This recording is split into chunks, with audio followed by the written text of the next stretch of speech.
Hello class and welcome to the today's lecture. आज के lecture में हमने पढ़ना है हाइपोथेसिस टेस्टिंग के बारे में। इस टेस्टिंग के अंदर हमने टोटल 4 टेस्ट पढ़ने हैं। जो सबसे पहला टेस्ट है वो है हमारा जेड टेस्ट। सबसे पहले हम यहाँ पे देखेंगे कि जेड टेस्ट कौन से कंडीशंस में अप्लाई होता है। फिर हम देखेंगे कि इस जेड टेस्ट की हेल्प से हम कैसे कंपैरिजंस फाइंड आउट कर सकते हैं। फिर उसके बाद इसका प्रोसीजर देखेंगे, प्रोसीजर के बाद इसके कुछ क्वेश्चन देखेंगे। इस पूरे जेड टेस्ट के वीडियो के 2 पार्ट्स हैं। पहले पार्ट में कंसेप्ट्स हैं ज्यादा और एक क्वेश्चन है। अगले पार्ट में मैंने सारे क्वेश्चंस रखे क्योंकि किसी भी कंसेप्ट को समझने के लिए ये जरूरी होता है कि आप उसके क्वेश्चंस को अच्छी तरीके से समझें। राइट, ओके, तो चलिए स्टार्ट करते हैं सबसे पहले कंडीशंस के साथ। सबसे पहले देख लेते हैं इसकी कंडीशंस क्या है। कौन सी ऐसी कंडीशन होती हैं जिसके अंदर हम जेड टेस्ट को अप्लाई करते हैं।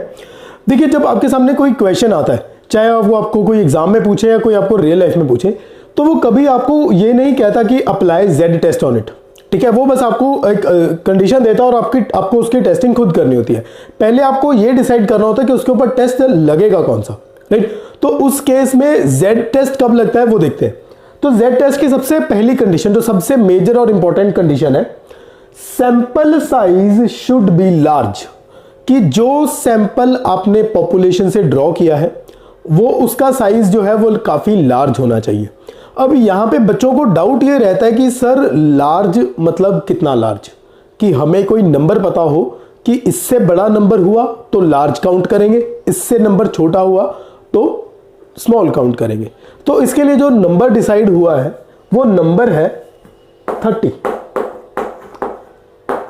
n should be greater than 30।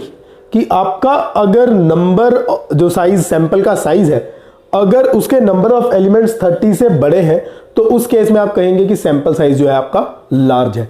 याद रखना, जेड टेस्ट सिर्फ तब अप्लाई होता है जब आपके सैंपल साइज लार्ज होता है। Right, okay. Second part, parent population, यानी वो पॉपुलेशन जिससे हमने वो सैंपल ड्रॉ किया है, from which sample is drawn, should follow normal distribution. कि मतलब जिस पॉपुलेशन से आप सैंपल ड्रॉ कर रहे हैं वो पॉपुलेशन जो है वो नॉर्मल डिस्ट्रीब्यूशन के रूल्स को फॉलो करती होनी चाहिए। अब हम ये देखते हैं कि जेड टेस्ट एक्चुअल में कहां अप्लाई होता है। तो यहां पे हमारे पास मेनली 2 टाइप के क्वेश्चन हैं। मेजर कैटेगरीज में 2 हैं। पहली कैटेगरी है जहां पे हम comparison of statistic with parameter करते हैं, मतलब स्टैटिस्टिक को पैरामीटर के साथ कंपेयर करते हैं। कंपैरिजन का मतलब है हम ये देखते हैं कि जो हमारा डिफरेंस है स्टैटिस्टिक और पैरामीटर की वैल्यू में, क्या वो सिग्निफिकेंटली लार्ज है, मतलब क्या वो इतना लार्ज है कि मैं उसे सिग्निफिकेंट मान सकूं, या फिर उनके बीच का जो डिफरेंस है वो इतना कम है कि मुझे लग रहा है कि ये कोई कैलकुलेशन में एरर होगा तो इतना जरा सा फर्क आया है तो मैं उसे ऑलमोस्ट इक्वली मानता हूं। ठीक है, तो मुझे ये चेक करना है क्या इन दोनों के बीच का डिफरेंस जो है वो काफी ज्यादा है, सिग्निफिकेंट है, या फिर वो सिग्निफिकेंट नहीं है। राइट, तो ये पहला केस है जहां पे मैं स्टैटिस्टिक यानी सैंपल की वैल्यू और पैरामीटर यानी पॉपुलेशन की वैल्यू को कंपेयर करता हूं। ठीक है, अब बात करते हैं सेकंड एप्लीकेशन की। सेकंड एप्लीकेशन में हम कंपेयर करते हैं comparison of statistic with another statistic. मतलब इस केस में क्या होगा, हम 2 सैंपल लेंगे अलग अलग, एक ही पॉपुलेशन है उसके 2 सैंपल्स लेंगे। अब 2 सैंपल्स का एक पर्टिकुलर स्टैटिस्टिक उठाएंगे, let's say mean of first sample and mean of second sample. तो उस केस में हम क्या करेंगे, हम मीन, दोनों के मीन्स को कंपेयर करेंगे। मैं मीन सिर्फ एक एग्जांपल ले रहा हूं, मीन की बजाय कोई भी स्टैटिस्टिक हो सकता है। ठीक है, अगर मैं बात कर रहा हूं comparison of first statistic with the second statistic, मैं देखना चाहता हूं क्या उन दोनों के मीन जो है वो सिग्निफिकेंटली डिफरेंट है या वो ऑलमोस्ट सेम है। अब जेड स्टैटिस्टिक को समझने से पहले एक बार देखते हैं कि हमारी जो नॉर्मल कर्व्स है वो कैसे एक्ट करती हैं और किस तरह से हमें ये हेल्प करेगा बाद में जेड स्टैटिस्टिक को कंक्लूड करने में, हमें ये कर्व्स किस तरह से हेल्प करेंगी। चलिए एक एक करके देखते हैं। ये पहली कर्व है। जब आपके पास कोई भी नॉर्मल कर्व होती है, इसका मतलब ये होता है कि आप इसका अंदर का पूरा एरिया कैलकुलेट अगर आप करेंगे तो वो पूरा एरिया 1 आएगा, और जो वो पूरा एरिया 1 है उसका 99.73% पार्ट जो होता है वो -3 से लेके +3, ये -3 से लेके +3 है जेड की वैल्यू। अगर जेड की वैल्यू -3 से लेके +3 के अंदर जितना भी ये एरिया आता है, ये सारा एरिया है 99.73%। तो मतलब ये बचा हुआ एरिया कितना हुआ, इस 100 में से इसको माइनस कर देते हैं तो वो आता है 0.0027।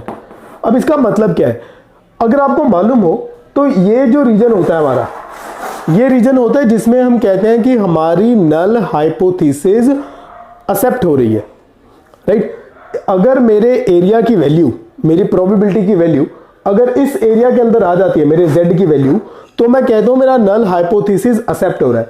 अगर मेरी वैल्यू इस एरिया के बाहर चली जाती है तो मैं कहता हूं कि मेरा नल हाइपोथेसिस रिजेक्ट हो रहा है। इन शॉर्ट, अगर मेरे z की वैल्यू कभी भी कहीं पे भी +3 से बड़ी या -3 से छोटी आ जाए तो मुझे कुछ और नहीं देखना, मुझे उसका लेवल ऑफ सिग्निफिकेंस चेक नहीं करना, मुझे कुछ भी उसका चेक नहीं करना। z अगर मेरा 3 से बड़ा या -3 से छोटा चला गया तो मैं वहां डायरेक्टली कह दूंगा कि मेरा जो नल हाइपोथेसिस है वो रिजेक्ट हो रहा है और अल्टरनेटिव हाइपोथेसिस एक्सेप्ट हो रहा है, राइट। ये केस है स्टैंडर्ड केस, जहां पे -3 और +3 स्टैंडर्ड वैल्यू है, इससे बड़ी या छोटी वैल्यू हो गई तो आपको कुछ कैलकुलेट नहीं करना। ओके, अब देखते हैं, दो टाइप के टेस्ट होते हैं हमारे पास, एक होता है 2 टेल्ड, एक होता है 1 टेल्ड।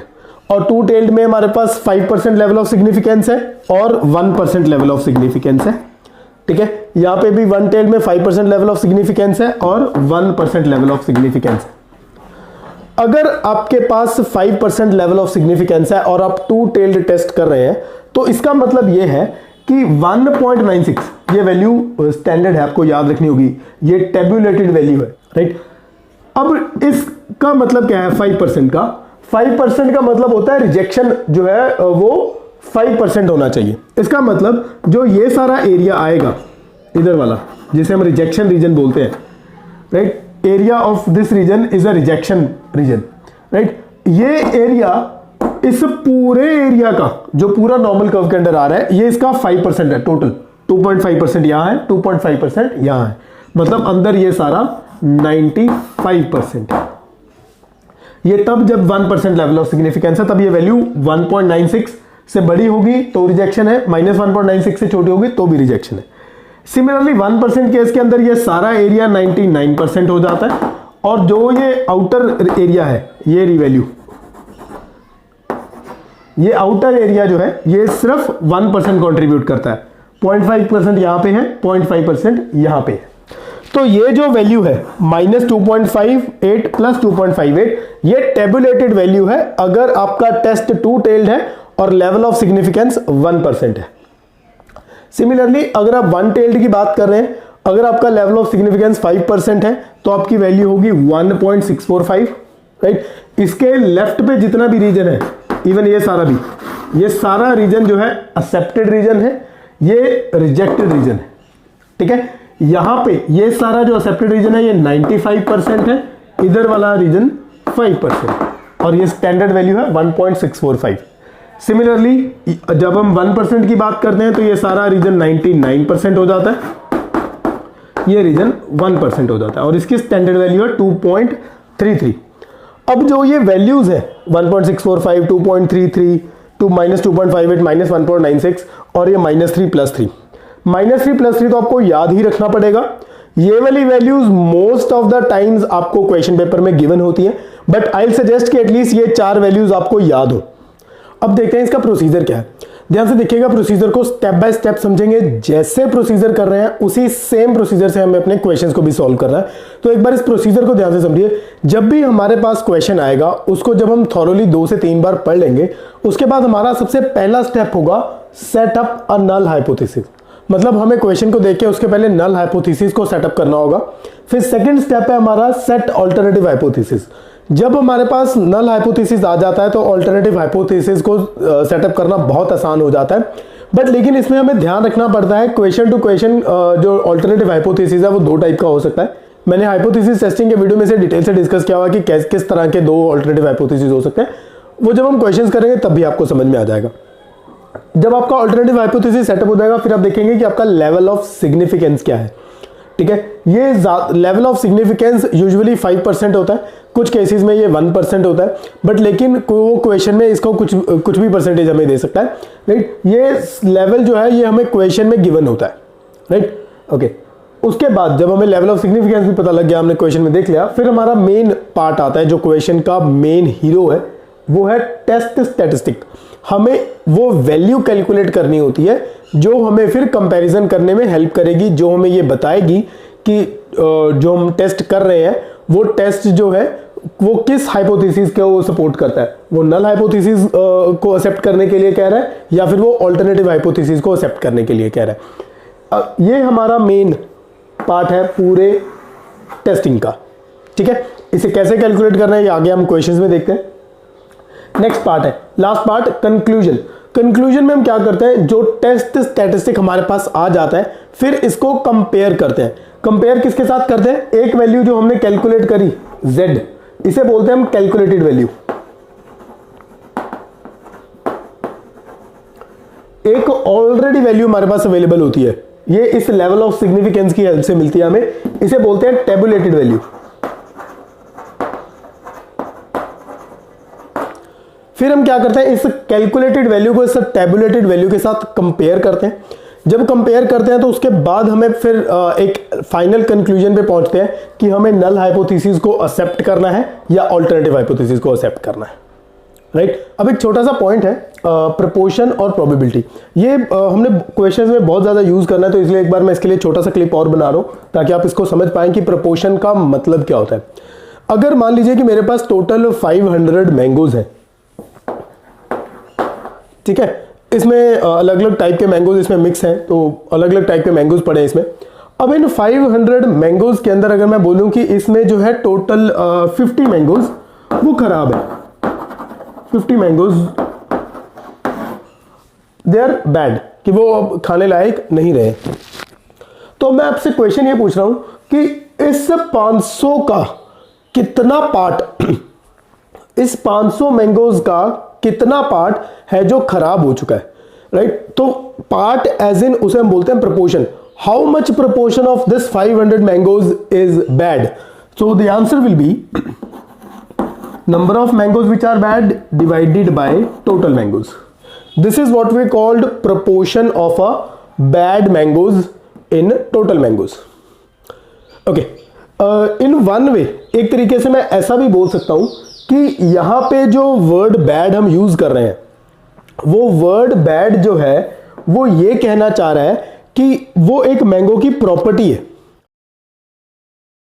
राइट, कि बैड प्रॉपर्टी वाले मैंगोज कितने, अगर मैं यही बोलूं कि इस 500 मैंगोज के अंदर, अब एक मिनट के लिए बैड भूल जाते हैं, मैं बोलूं इस 500 मैंगोज के अंदर अल्फांसो मैंगोज एक टाइप ऑफ मैंगोज है, अल्फांसो मैंगोज इसके अंदर 100 है।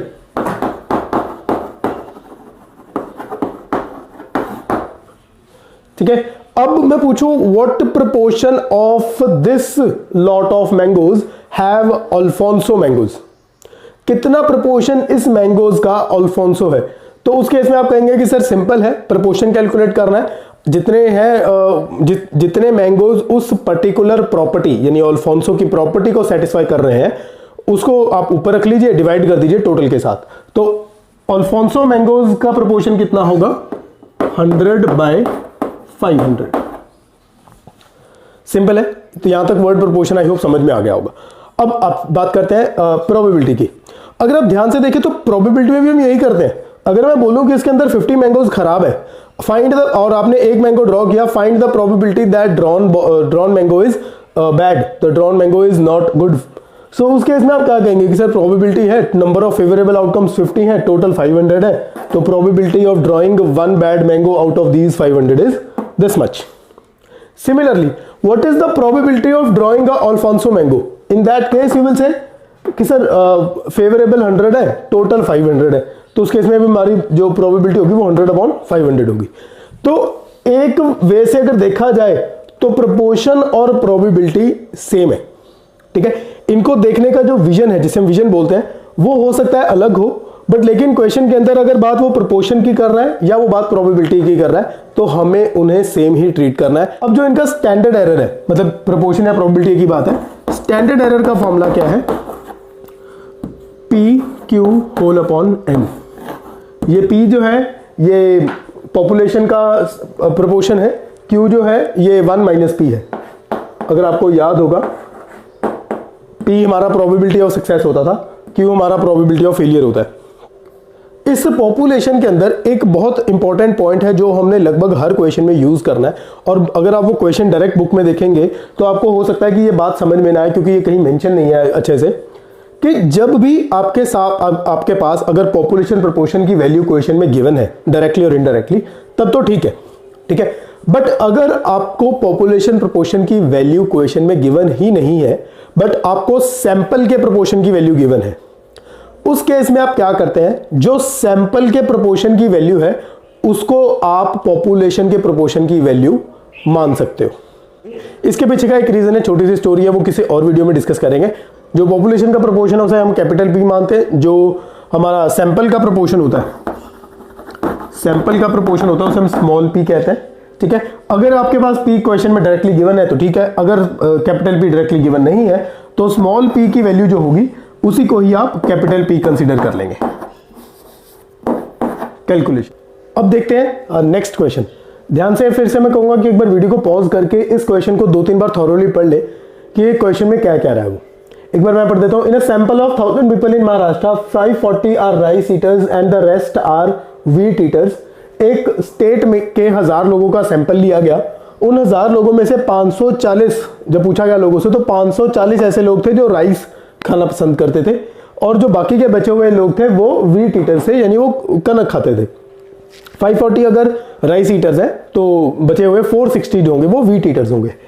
Can we assume that both rice and wheat eaters are equally popular in this state at 1% level of significance.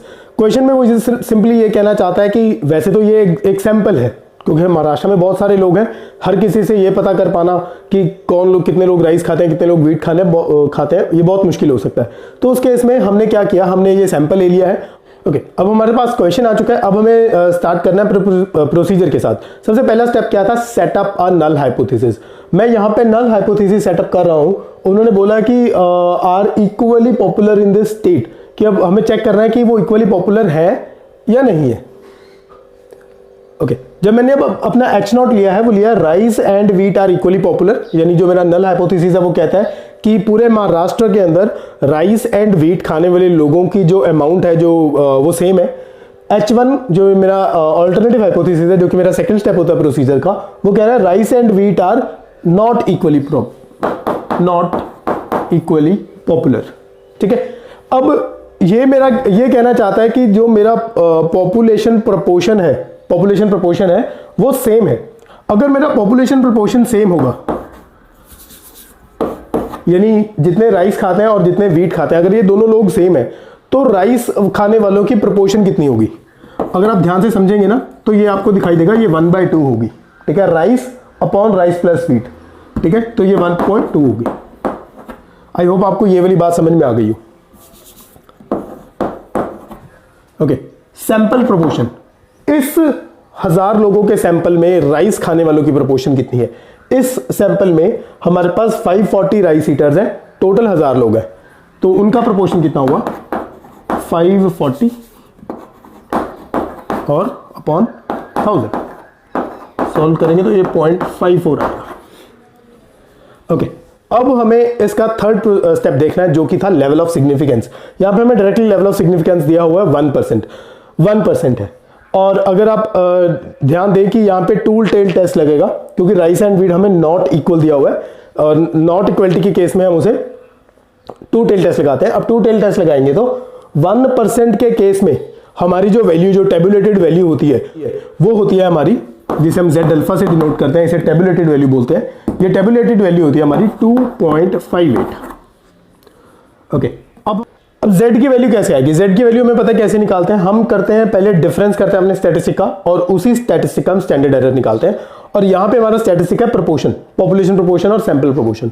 मैंने उन दोनों का डिफरेंस किया, आंसर आया 0.04। मैंने उनके स्टैंडर्ड एरर का फॉर्मूला लगा लिया PQ/N। P मेरा जो कि पॉपुलेशन का प्रोपोर्शन है वो इस केस में 0.5 है। ठीक है, Q मेरा हमेशा 1 - P ही होता है, तो वो भी 0.5 हो जाएगा। ये N है मेरे सैंपल का साइज, कितना सैंपल लिया मैंने 1000 का, तो उसको यहाँ रख लिया। ठीक है, अब इसको सिंप्लीफाई किया तो वैल्यू आ रही है 2.532। अब इस वैल्यू को एक बार अपनी टेबुलेटेड वैल्यू से कंपेयर करें। जब इस वैल्यू को हम टेबुलेटेड वैल्यू के साथ कंपेयर करते हैं तो देखिए ये वाली वैल्यू हमारे टेबुलेटेड वैल्यू से कम आ रही है। इसका मतलब यह है कि जो ये डिफरेंस है जो हमने किया है इन दोनों के बीच का डिफरेंस वो ज्यादा सिग्निफिकेंट नहीं है। तो अब हम कहेंगे कि null hypothesis may be accepted because under 1% level of significance, यानी 1% की गलती होने के साथ हम ये कह सकते हैं कि हमारे जो rice eaters and white eaters की प्रोपोर्शन है वो इस मोवो महाराष्ट्र में लगभग सेम है। ओके स्टूडेंट्स, इसके साथ ही खत्म करते हैं आज का ये वीडियो। अगले वीडियो में मैं इसके काफी सारे क्वेश्चंस डिस्कस करने वाला हूं, तो अगर आपने ये वीडियो यहां तक देखा है तो अगले वीडियो को भी जरूर देखेगा, इसी का पार्ट 2 है वो, राइट। और इस वीडियो में अगर आपको कुछ नया सीखने को मिला हो तो इस लाइक बटन को जरूर क्लिक कीजिएगा, और अगर कोई डाउट हो तो कमेंट सेक्शन में अपने डाउट जरूर पूछिएगा, right. And don't forget to hit the subscribe button, and thank you so much for watching.